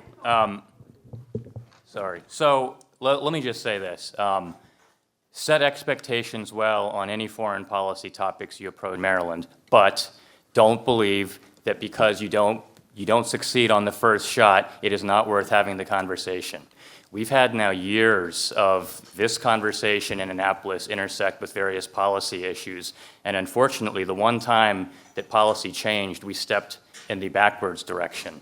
And that's when you had the BDS fight and a conversation about whether it was even going to be legal in the state of Maryland for people to express their views on Israel-Palestine, and whether academics specifically could express their views on this issue. And so it used to be, in the old days, folks would come to us and they'd say, we want to affirmatively protect this speech right. And actually, I think Jamie was in the state Senate when this conversation happened. And it failed. We could never get a bill passed that actually affirmatively codified a speech right on this. But the value for the protest, at least in those days, was that it stopped the other side from getting protest bans put into place. And so again, the outcome wasn't the one we wanted, but there was an important value in the protest. And then Hogan came around, and he went and upended the stalemate that had been drawn through the protest, and actually put in an executive order to go and ban the academic discussion on this altogether. And so that, I believe, is coming back also as a policy proposal this year. That's right, you can clap for that, because it will need help. That also will be coming back as a policy proposal. I believe you'll see a third one on pension divestment that some of my colleagues are cooking. So again, it's important to have these conversations. Please be active in Annapolis in pushing them. If you don't win them, and again, it's always the Speaker and Senate President generally have shied from foreign policy resolutions. But again, that's not a perfect formula. We breached from this with South African apartheid, that's right, and Ukraine, most recently, was a foreign policy resolution that came up as a legislation and passed, and that was in the early days of that conflict breaking out. So again, thank you for the topic, thank you for the passion. Please keep it up. We're going to try and I warned them on day one of the last session that we need to be alert on 2 topics, and this is in the closed-door private rooms among the Democratic Party leadership. I said, guys, the Israel-Palestine issue is cooking, and county and state participation, immigration enforcement is cooking, and the party needs to take a stand. All righty. So just to be clear about what Montgomery County does, we have had for years a contract with MIDC. No money goes to companies. MIDC is a recruitment firm. And we're having a discussion about what to do about the current contract. But if that contract goes away, there's nothing to stop an Israeli company from buying property in Montgomery County and from opening up a business in Montgomery County. And if they feel this is the place they wanted to do that, they will still be able to do that. And we have no policy, and I'll say we have no policy against any defense industries in Montgomery County. And that's one of the things that makes this difficult, but singling out one country when we've got multiple countries committing atrocities, and we've got multiple companies who feed the arms to different parts of the world. This is not a place there's any comfort level in setting a broad policy that Montgomery County would not allow any defense companies into here. And some of these defense companies actually are, given the world we're in, provide technology to the United States that is actually helpful to have defensively. I don't mean offensively, but defensively. And I don't want to get into some of the stuff I've seen, but I do believe there's a value in some of the equipment that's out there, given the world we're facing right now, and things we don't have right now. But we will look at addressing MIDC, but it may not change the fact that companies continue to come to Montgomery County. They will come where they think the technology is and the workforce is. That's the unfortunate reality.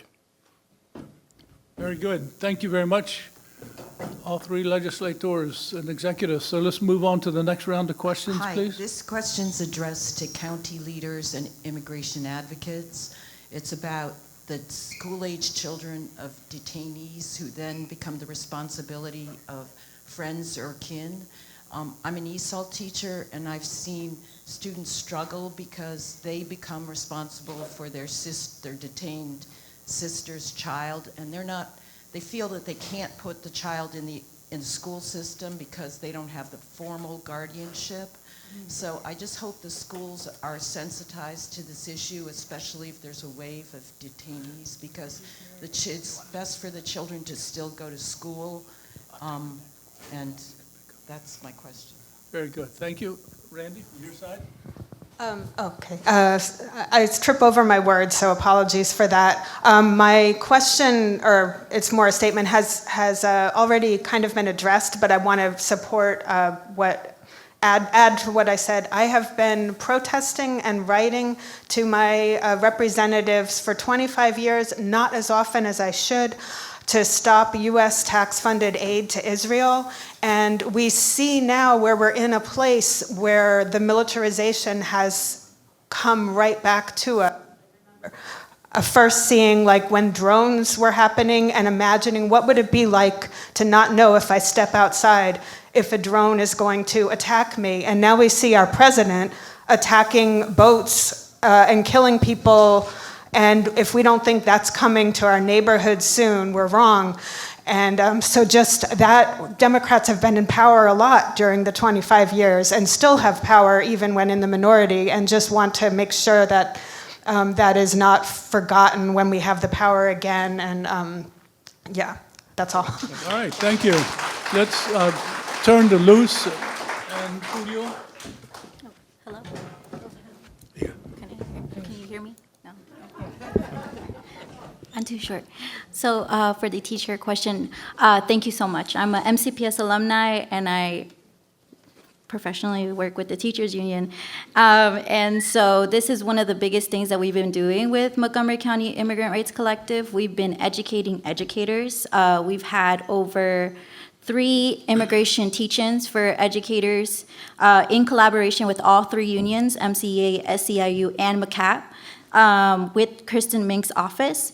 And so part of those teach-ins that we've been doing has been focused around what teachers can do in this moment right now, and what systems in place that you can create in your schools to protect the immigrant students in your schools. And a lot of those presentations are made by community advocates like Marc and Students Fair, which is another youth-led organization that I'm the advisor of, but they're students, high school students, teaching teachers how to create safe spaces in their schools. And so, there's different avenues and where you can plug in where it comes to like educators and how they want to support their students. I saw some of the Blair Immigrant Support Committee teachers earlier today, and they have literally fought relentlessly to free a dad that was detained by ICE, and stepped up when when one of their students got deported this past year at Blair. And so those are some ways that we've been doing like education for educators. But another avenue for standby guardianship clinics is what educators are doing in their schools. Tanya Aguilar has been working very closely with the Standby Guardianship Project, creating standby guardianship clinics at her school, and other CSLs across the county have been doing that. DSI, can I get some DSI folks here? Yeah. DSI has been doing like one-on-one trainings and community trainings on how to fill out these forms for folks, and really engaging and making sure that we have all the resources possible to protect immigrant families right now. And so those are ways that we can support. Thank you.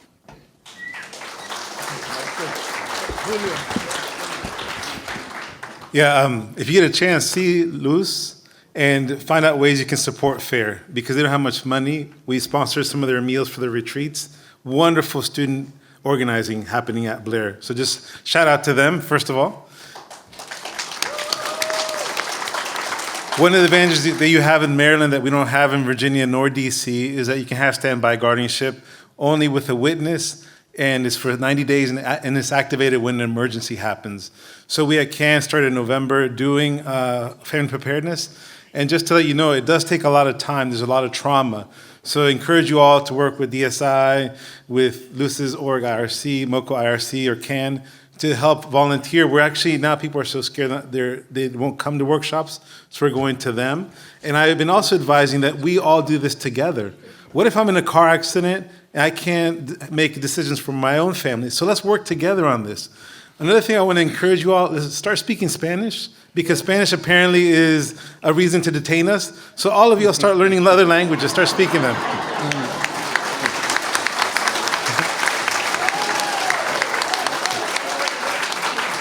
And also, I want to encourage you, something that's been happening is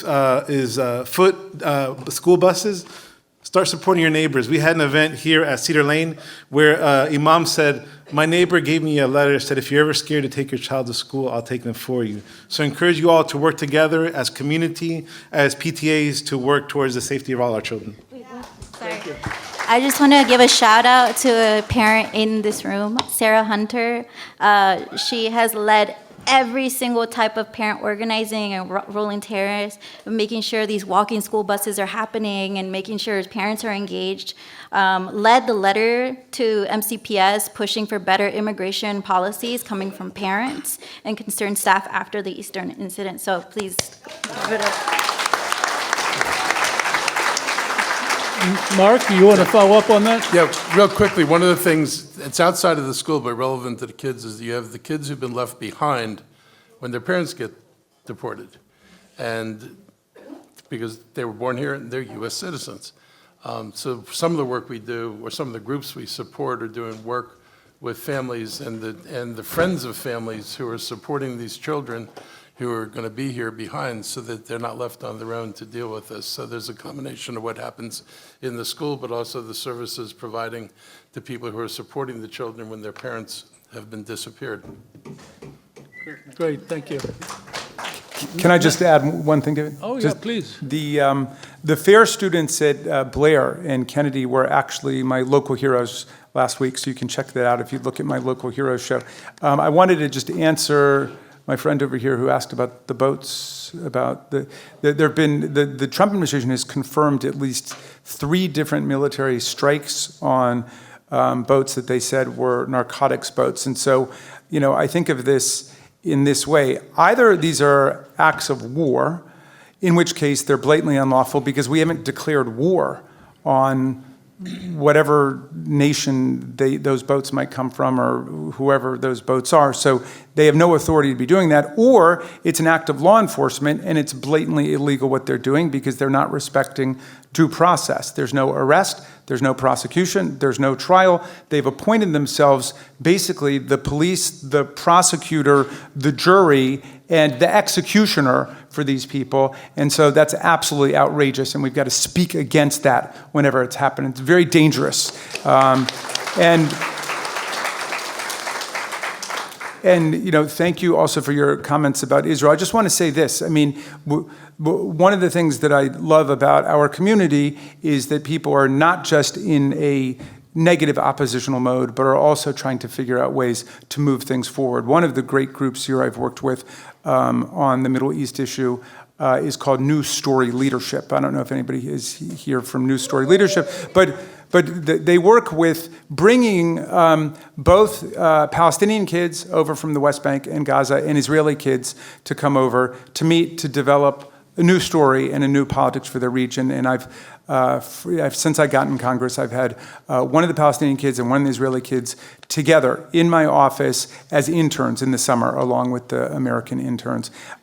We need to be doing everything we can to help the people of the Middle East get beyond this nightmare. And, oftentimes in Congress, there are big fights about, is it genocide, is it not genocide? At this point, that's in court. That's going to the International Court of Justice. The critical thing is that innocent people are dying every single day, and there's starvation in Gaza. And so we don't need to argue about that particular question at this point. What we need to do is to end the slaughter that's taking place throughout the Middle East. So thank you for what you're doing.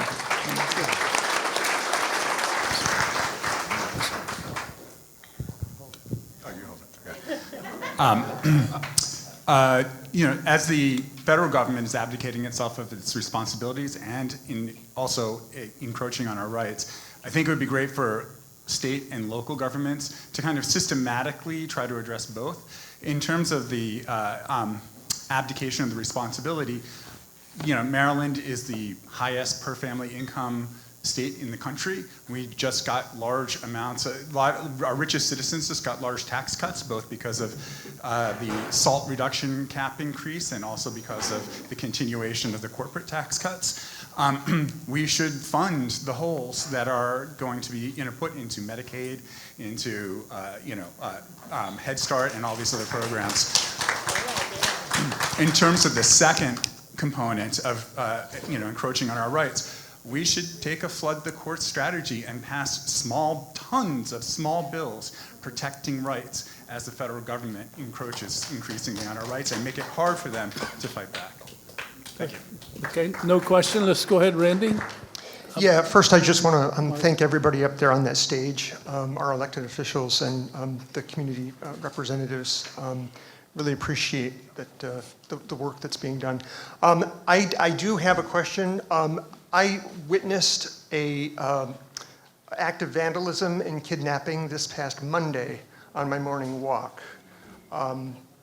Agents, I'm assuming they're agents, busted into a truck and forced the occupants out. I was able to document that, but when I contacted my local police, I was given a phone number for the county sheriff's office. And the county sheriff's office basically told me that they couldn't do anything because it was a federal action. I feel pretty powerless as a citizen when I am given a bureaucratic runaround. The people who did help were the Migrant Solidarity Mutual Aid Network. They came through with some information. They asked me for my documentation. And they actually followed up, too. They let me know that they were able to send a volunteer to that site and to offer support to the brother of one of the people who was detained. So my question is, since we have all of our representatives here, local, state, county, and federal, what are you doing to connect with one another so that me, as a citizen, when I see this happen again, I don't want to be given a phone number. I want to be given real resources, and I want to make sure that my action is meaningful.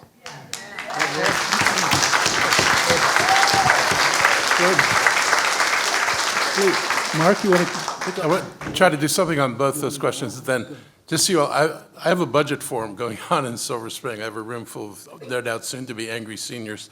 So I'm going to have to leave in like 5 minutes to go over there. And this budget forum has long been planned, and I do 12 of them around the county.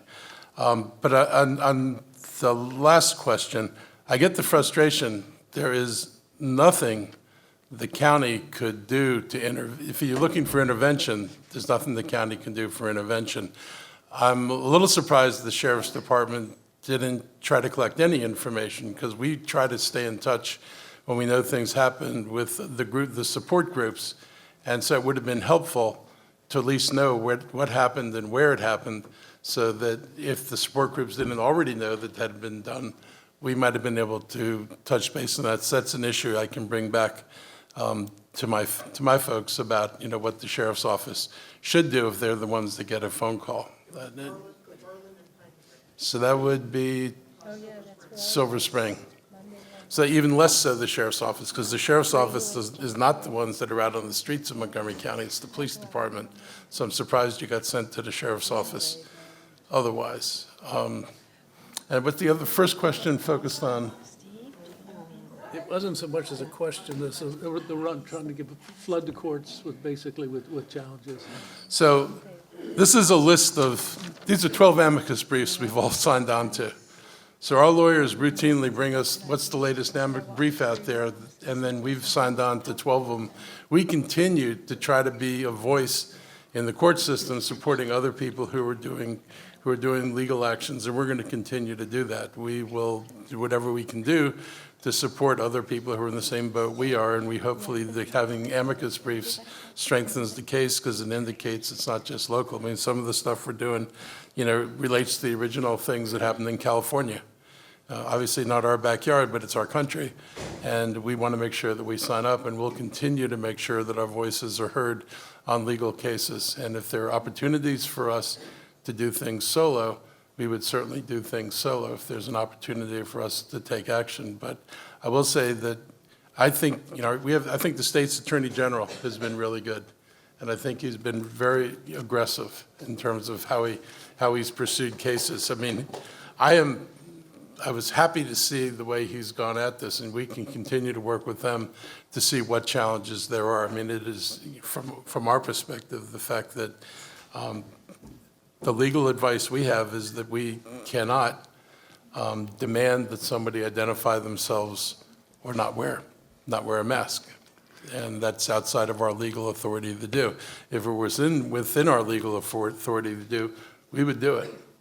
But if they're just going to say you cannot interfere, as it was told to us, you cannot interfere with federal law enforcement, such as, though this is a bizarre definition of law enforcement, I don't know. That question came up, and we're going to see what the rules are. We have a couple other respondents. Yeah. So, Thank you kindly. Just two quick answers to the question. One, are we working together every single day? We're working together. I'm in touch with the people on this panel, and Kate Stewart and I, when we hear from someone in the community, because remember, it's not like they're telling members of Congress either. I mean, we find it equally impossible to get information out of ICE, but when we hear that something's there, we notify each other, and then we will go to work immediately trying to identify the whereabouts of the person who's been disappeared, who's been apprehended. And in some cases, we've been able to do it, and we feel good about it. In other cases, it's terrible. We've not been able to figure it out. But we go to work in each one of these cases to make it happen. But the second thing I wanted to comment on is that this is a very serious law enforcement problem. There's lots of cases around the country now where people are dressing up as plainclothes masked people, and they're sexually assaulting women, they're pulling people off the street, they're robbing them. And so we have got to get the law enforcement community together in Maryland and across the country to say this is unacceptable. If there is some extraordinary reason why somebody needs to be unidentified and to be in an unmarked car, then there should be a judicial warrant for that. That should be the exception and not the rule. And so that's the legislation that the Democrats are trying to pass in the House and the Senate, returning us just to the point. We've got to win back the Congress. There's no safety for our rights under this situation. David? Yeah, thanks. Just a brief addition to this. So look, let me start with the general. For folks that feel like, are these discussions going anywhere? Do they just go into a void and we're here for infotainment? No. I can tell you, as we sat here, I'm literally texting my office in real time. There was a very concrete suggestion to add food distribution sites to the sensitive locations bill we passed this year, where we are trying to request warrants and restrict ICE activity. So concrete things like that. Rest assured, meetings like this, we are taking this feedback in real time and trying to put that into effect. Now, as to the specific question about law enforcement, ICE enforcement activities on the ground here, look, it turns out, as this was all going on, I started cracking open the law books in Maryland to figure out, what does the existing law say? There was already a law in Maryland that we passed that said federal law enforcement activities conducted in Maryland, they're supposed to call the chief law enforcement agent of the jurisdiction and let them know that this is happening. We actually changed that law this year, and we put a comma in there and said, by the way, this does include ICE immigration enforcement activities. So we put that in, and we had the same conversation. Can we make ICE do this? Can we, all this stuff. We passed it anyway because we wanted to set a norm. And we wanted to say, this is our expectation about how law enforcement agencies deal with one another. And by the way, it's so that if you're doing enforcement in Takoma Park, we don't shoot you because we don't know what's going on and that you aren't someone doing something bad. Well, they ignore that law.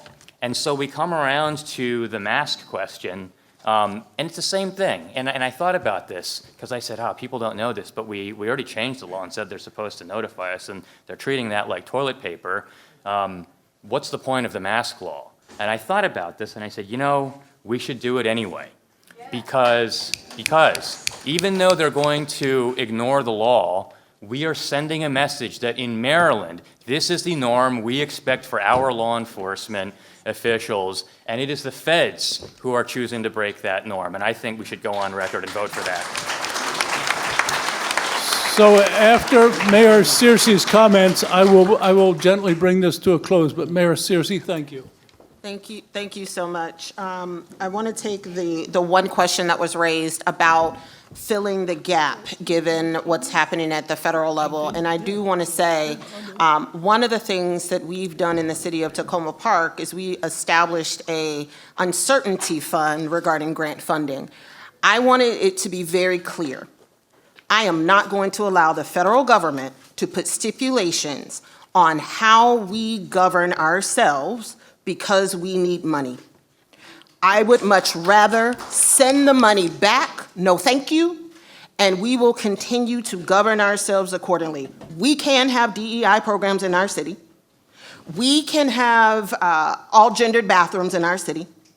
And I don't need a DOT grant to dictate that I can't have those things in the city of Takoma Park. So to the point that was raised, we are trying to prepare for the event that we need to become more financially self-sufficient. and being able to have some financial flexibility to turn away federal dollars if we need to, and continue to be able to support the activities that we have in the city. So I just want to say that. And I want to thank my colleagues on the panel for talking about the things that need to happen. I'm going to channel our police chief for a moment. We never want people in our community to, our charge first and foremost is the safety of our residents. And we do not want people to witness a crime, right? It's one thing if ICE is identified and there's marked cars and you clearly know that it's ICE. But we don't want people to get in the habit of not reporting crime, witnessing crimes, particularly in our immigrant community. Because they are afraid that it was ICE or it was someone else, and they may be deported as a result.